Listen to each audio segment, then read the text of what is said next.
into authentic conversations about ourselves and our community, exploring topics that uplift and inspire us.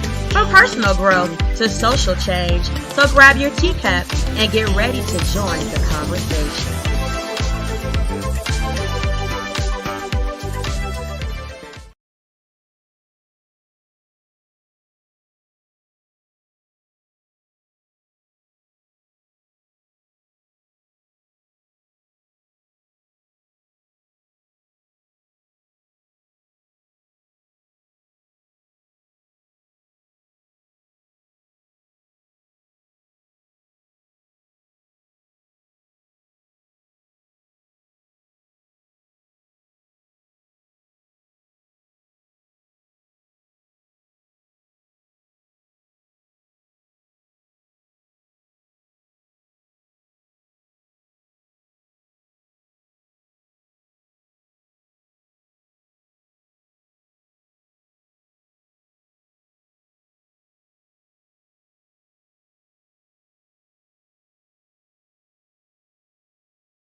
Personal growth to social change. So grab your teacup and get ready to join the conversation.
what's kind of going through their mind as they're kind of hearing this. Before what I even saw of them, Jesse, it seemed like they were just kind of listening to all of this listening to this and taking it all in.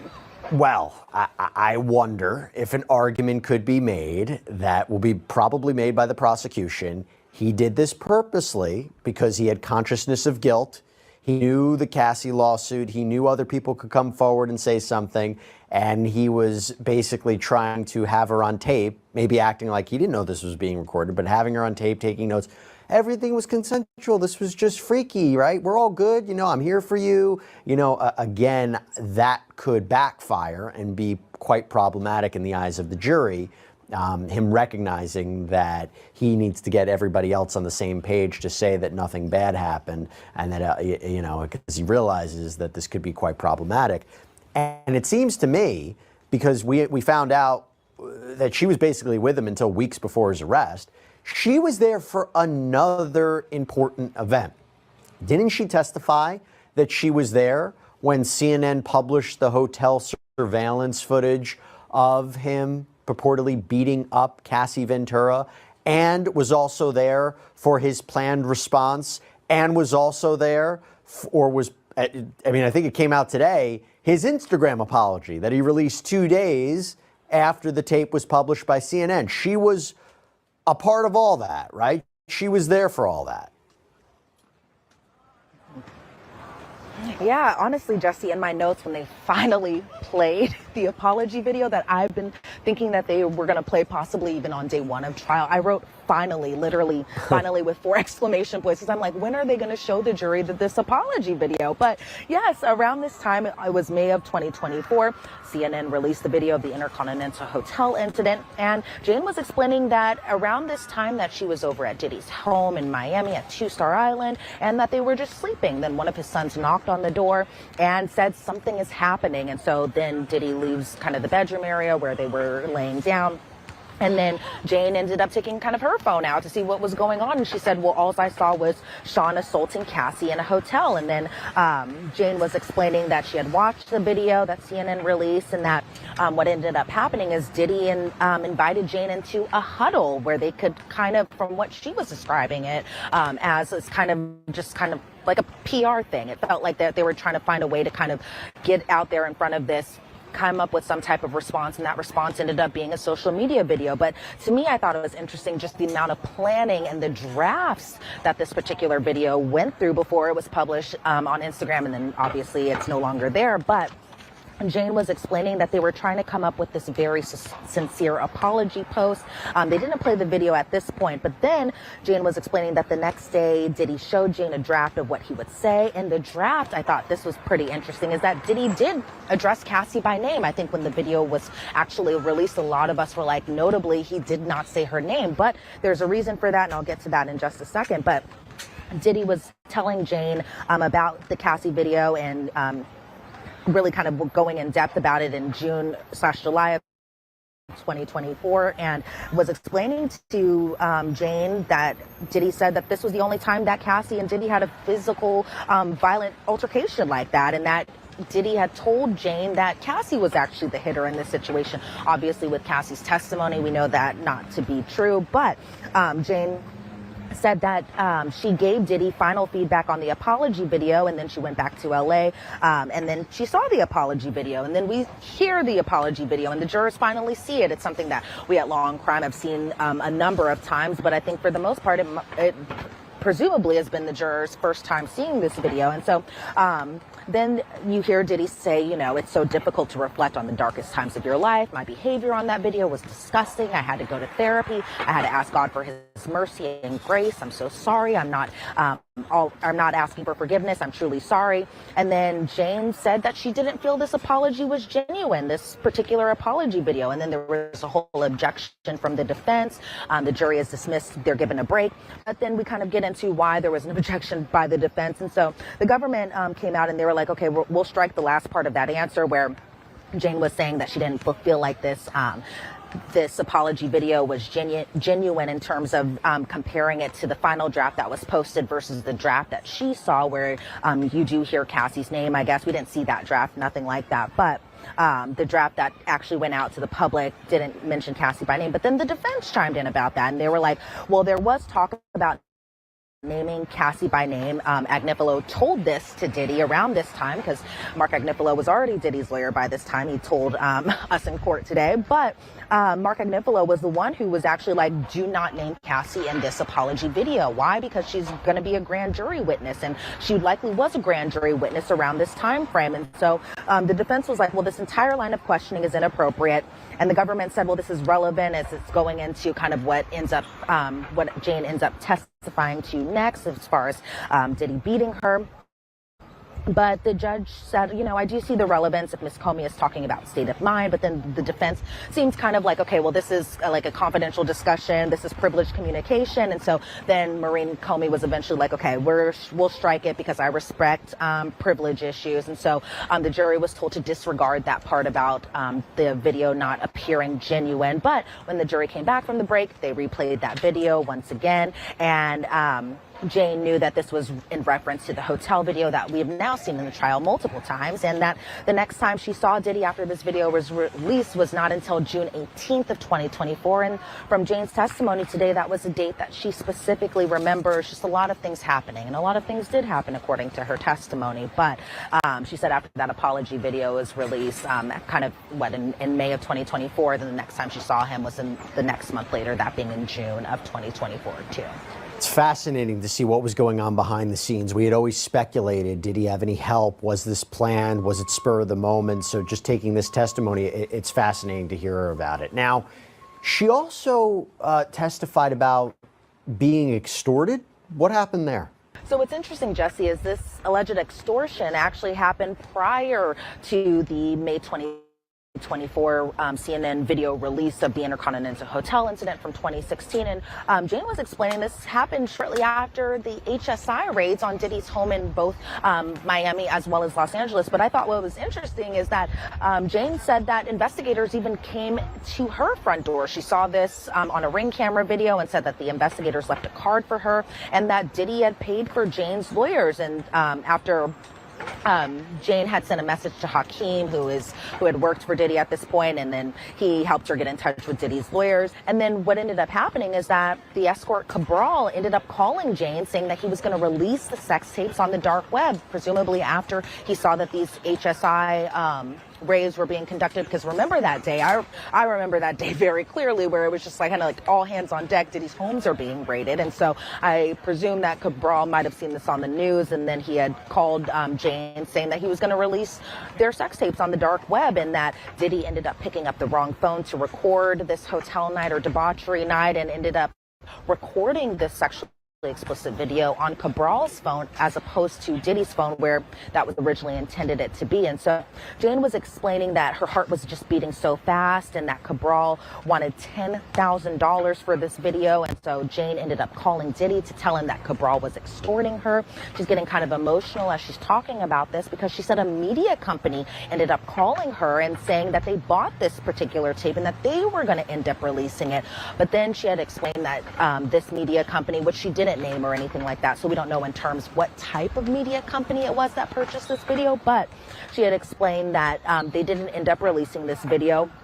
And she said even after he being Cabral had extorted her, she never saw him again. And so this was March of 2024, where she was explaining that she had never saw Cabral again even after this incident. The two had never spoken since then. And so it was kind of interesting, because I remember even just around that time, there was a lot of rumors swirling around that people have videotapes of Diddy and these freak-offs. But according to Jane's testimony, she said that a media company did buy it. But again, we don't know this media company. We don't know who they are, if they were actually going to plan on releasing it. But she was explaining again that she and Cabral never spoke after this particular alleged extortion. Yeah, I wonder how that fits into the overall charges. Maybe to say, you know, there was a lack of consent. There was a lack of her wanting to have these videos or even these videos released. It wasn't so much on Combs as it was on allegedly on somebody else. So it's interesting, you know, they testify about that. I have to say, I think the finances are really interesting. So the idea, right, Sean Combs controls someone's appearance, controls their careers, controls their livelihood. And there was testimony earlier where she talked about how she wanted to do OnlyFans and he discouraged it. The way that I was reading it, it came up again about her earning her own money.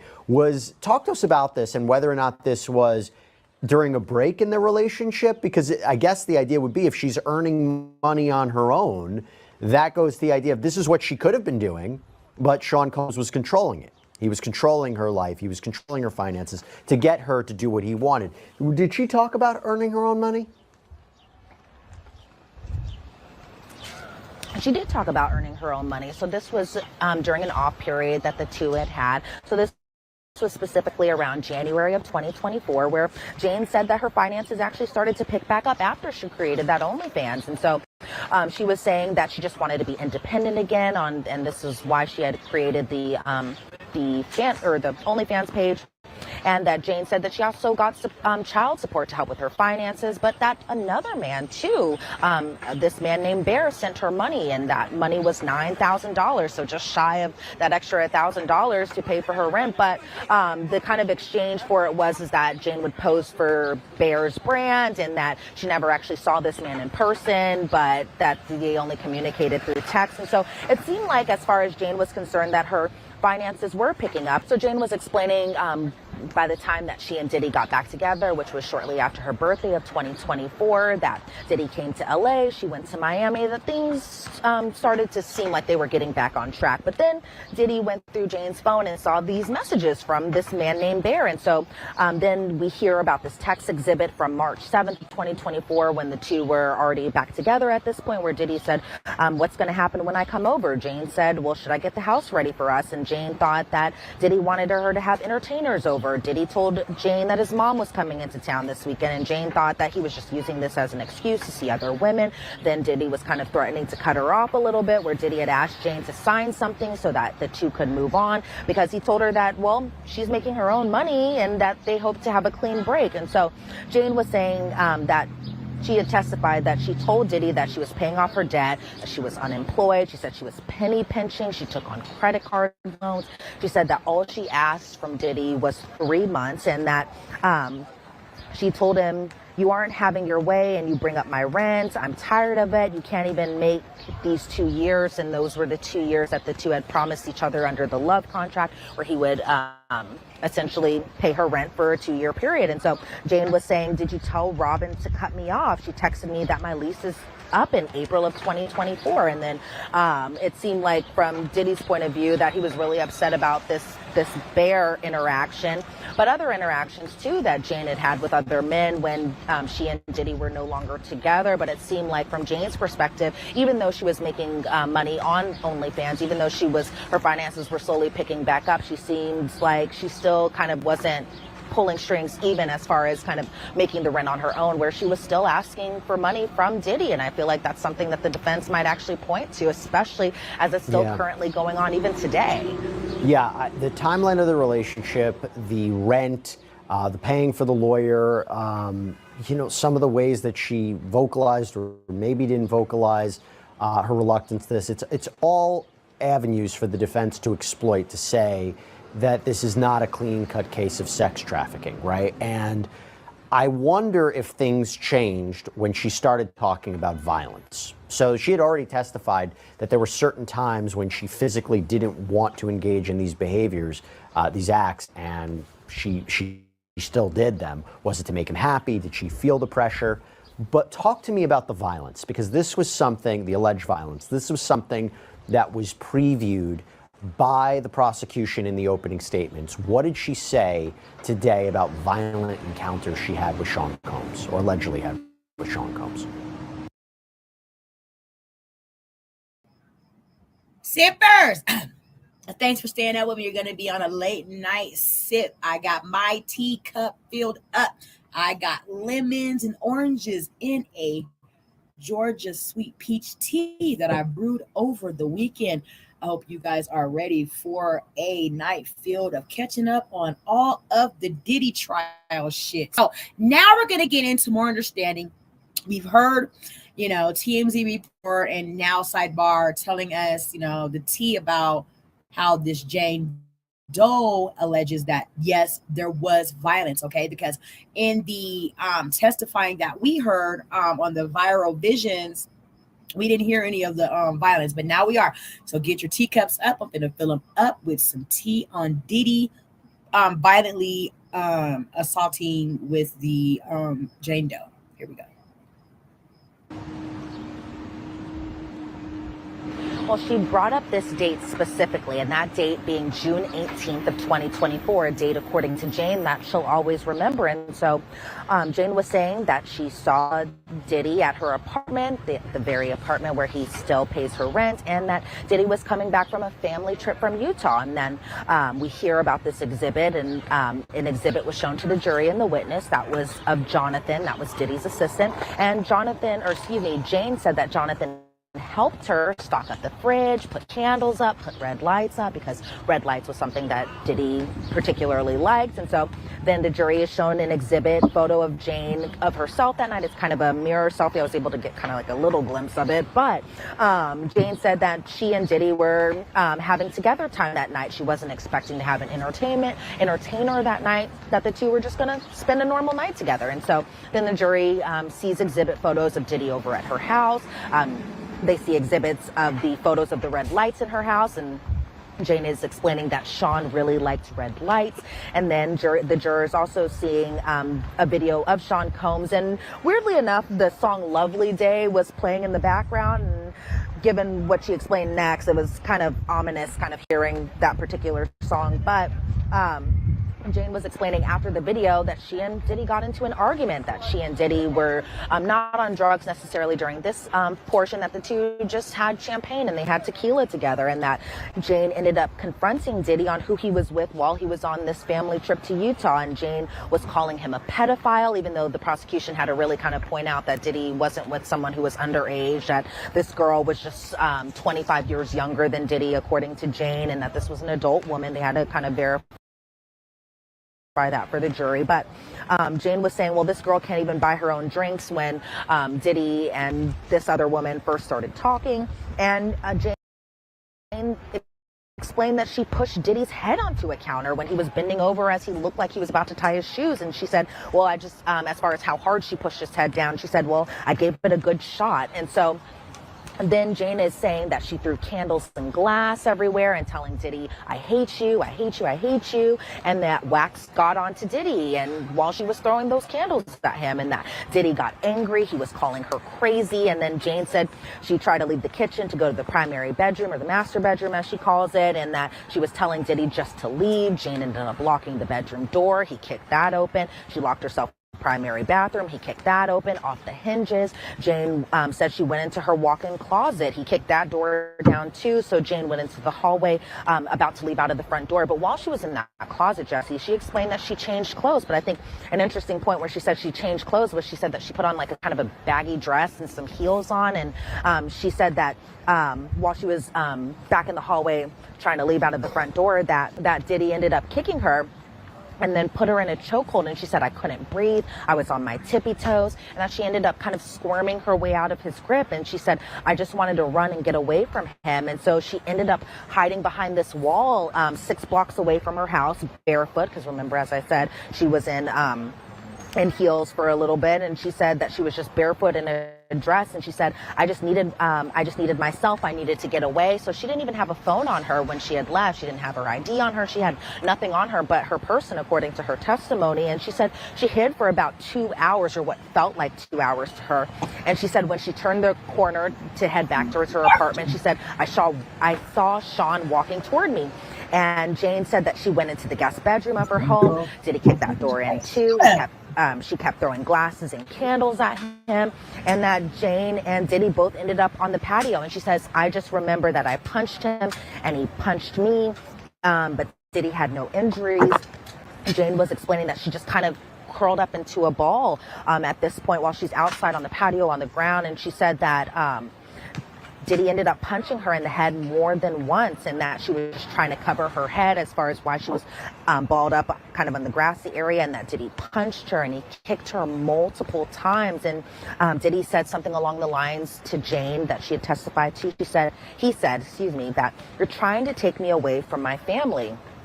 And then Diddy grabbed Jane by her arm and her hair and dragged her back into the house. And Jane said that she called the woman that Diddy was last on this, I guess, Utah trip with, using Diddy's phone during this kind of argument, during this violent encounter. And Jane was explaining that she was just angry and she was fuming, and that during this phone call, Diddy held her down as the other woman just said like very insulting things to her.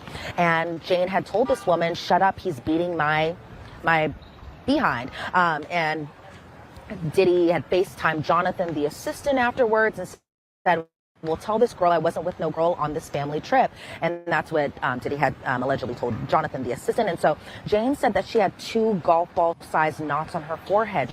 She had a black eye that was starting to form, and that she went into the shower afterwards, and that Diddy kept smacking her while in the shower. He was fully clothed, however, she was not. And Jane ended up calling him a bitch. And so even after this, you would think that would kind of be the end, that the two would maybe go their separate ways that night. But she had explained that even after this, that Diddy just told her to put ice on it and put an outfit on. And that outfit, she thought it meant lingerie and high heels, and that's what she did. And even after the assault, Diddy used her phone to play pornography. And then they texted an escort named Anton using Jane's phone, and Diddy had texted Anton using Jane's phone saying, "Hey, what are you doing?" And then Diddy scrolled up and saw earlier messages from Anton about this mutual friend and this Vegas trip where they had. And then Jane was explaining, "Well, next thing I know, I had to go to my car door to open the gate for Anton, because I guess the clicker for the gate was inside her car." And the jury is shown a photo of Anton's contact number in Jane's phone.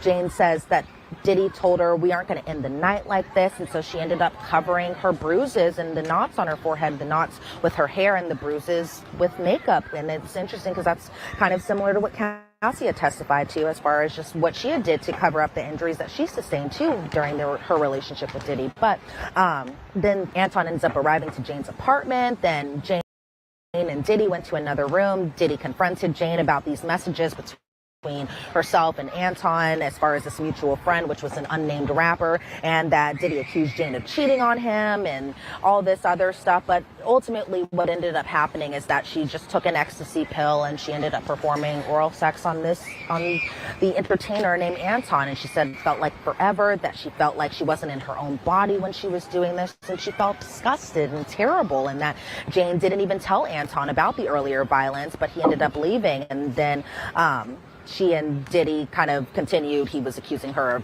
cheating, all this stuff. And that what ended up happening was that Jane was given money to pay for Anton, but also money to fix her doors, and that $3,000 or $4,000 went to Anton in an Uber, which is something that I guess you can do. You can send packages of money in an Uber to an entertainer, and that's what she ended up doing. And then she kept kind of the remainder of that, and it was supposed to go to fixing the doors on her apartment after they broke, but what ended up happening is she used it for other funds too. And so that was really just kind of the big gist of what had happened on June 18th of just last year. This happened very recently, if you put it into context, just a year ago. And there were photos of these broken doors that were shown to the jury? Yep, there were a lot of photos shown to the jury. So they saw the package money being sent to Anton on June 19th of 2024. Then they saw the Uber because she was trying to take a picture of the license plate. And then they did see an email from Jane to this company to repair the doors. Those were from August 27th of 2024. And in that email were the attachments of